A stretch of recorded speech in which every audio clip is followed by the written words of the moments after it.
No era muy dulce con la palabra y no sabía seducir.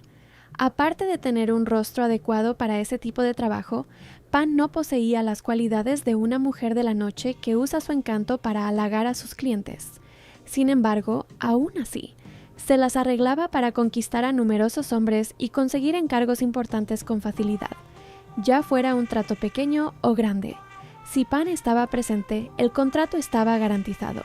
En ese momento, Paquini no prestó mucha atención a su interlocutor. Simplemente quería a alguien que pudiera facilitar la negociación esta vez, pues conocía bien a la otra parte. Esa era la razón por la que había entrado en ese lugar. Cualquiera que sepa hacer el trabajo, le dijo esto con indiferencia a la señora Moll. Sin embargo, en cuanto apareció la joven, Paquini se detuvo bruscamente al reconocer que era la misma que había visto hacía 2 semanas. Su rostro era impecable, su cuerpo esbelto, pero no demasiado delgado. Su piel clara lucía saludable y sus curvas eran impresionantes. El vestido que llevaba revelaba poco de su cuerpo, pero era suficiente para imaginar lo perfecta que era debajo. Era una mujer, a la que uno nunca se cansaba de mirar. Su belleza era divina como si hubiera sido enviada del cielo, pero ella estaba allí, en ese inframundo.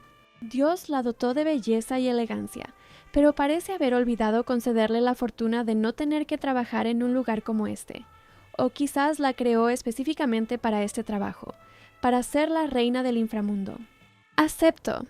Tras escuchar los detalles del trabajo, Pan respondió con voz tranquila. Cenar con un cliente para hablar de negocios no era un problema. Era un trabajo fácil que hacía con frecuencia. Unos hermosos ojos observaron a la contratista, a quien le resultó familiar, pues la había visto en persona una vez. Era Paquini, heredera de tercera generación del clan Traiwet, hija única del magnate Fakfumi Traiwet Satsitwat, dueño de una famosa cadena de centros comerciales y líder del grupo Traiwet. A Pan ap Zorn no le sorprendió que esta mujer viniera en busca de ayuda, a pesar de que ella misma poseía la belleza como arma. Paquini era hermosa, pero estaba en una posición en la que no le convenía usar su propio cuerpo para cerrar tratos con grandes clientes. La cena cuesta 30,000 la hora. ¿No es un poco caro? Para una mujer sin honor y sin dignidad que se gana la vida intercambiando su cuerpo por dinero. Paquini no lo dijo en voz alta, pero su mirada de desprecio lo decía todo. Y sin duda, la propia Pan ap Zorn sintió ese desdén, tanto por las palabras como por la expresión y la mirada de la otra parte. Esa mujer probablemente la veía como alguien inferior, quizás incluso por debajo del suelo, hasta el punto de pasar desapercibida. Aunque era lo suficientemente rica como para vivir cómodamente sin hacer nada, aún lamentaba haber gastado decenas de miles si tenía que pagarle a alguien como Pan. «Este es mi precio. Si no estás de acuerdo, puedes irte».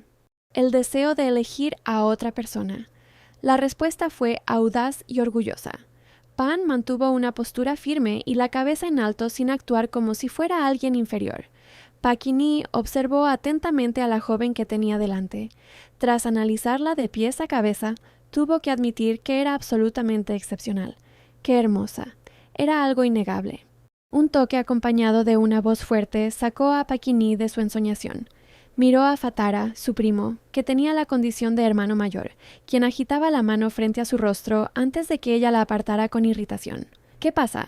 Te llamé y no me escuchaste. ¿En qué estás pensando?» «Nada». Un nada significaba que había algo, pero el joven no quiso insistir porque tenía asuntos más importantes que atender. Su atractivo rostro sonrió al mirar a su hermana. «No olvides que tenemos una reunión en media hora. Tu padre te llama ahora mismo». El padre mencionado era el magnate Fakfumi, padre de Paquini, y 30 minutos después recibió la orden de entrar a la sala de reuniones. El proyecto de construcción del gigantesco centro comercial bajo la dirección de Paquini parecía ir viento en popa.